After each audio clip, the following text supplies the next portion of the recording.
Yasmine Charles is a Haitian-American chef, a food writer, educator, and now published author. Her first book is called The Cost of the American Dream, Diary of a Homeless Soul.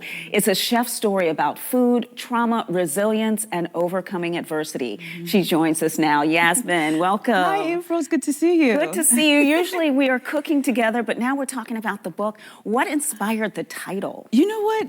As I'm sitting here with you, before I get to that, I'm thinking about Anne Frank right now because it was her writing, her diary, that inspired this book. Wow. Yes, indeed. So I am part of her legacy.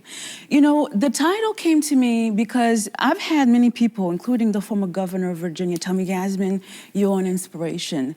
And so many people tell me that all the time. But they're looking at the after photo of my life. I see. And the great Viola Davis once said, no one can become great unless it costs you something. And it cost me something to be who I am today. My American journey started for me when I was 12 years old, when I moved from Haiti to America. And it cost me something. I have been beaten. I've experienced colorism within my own family. I got deported by the people who were responsible for me when I was 16. And the damage that did to my psyche as a young girl was mind-blowing. And later on in life, I've even experienced veteran homelessness. I slept in my car during college at NSU, and I failed classes left and right because of all these stressors. But despite all of these things that happened to me, joy oozes out of me now because I took the time to do the emotional work to separate myself from what happened to me and from the false narrative that was put on me. So here I am today. Wow, Yasmine, and we're friends, and I had no idea you were dealing with We all have a story. Well, but because the outer face is just so much, and it's so vibrant and so much light that you would not think that you came out of the darkness. That's because I did the work. I did the work, like Miss Ian Levinson used to say. I did the emotional work to be who I am today. Well, you started, you had a quote in the book, and it says, every woman who heals herself heals all of the women who came before her and all of those who will come after. I love that. What does that mean to you? Well, you know, when we look at the patterns of dysfunctional family systems, right, you will always find either a scapegoat or the black sheep of the family. And so in order for you and I to separate ourselves from generational wounds, we have to become aware of what happened to us. And so this is where therapy comes in. You have to heal yourself first, and then everybody else that comes after you can actually take that next step. It's like the oxygen mask Exactly. And that's going to require some time to rewire, because therapy is important because it allows us to rewire the brain.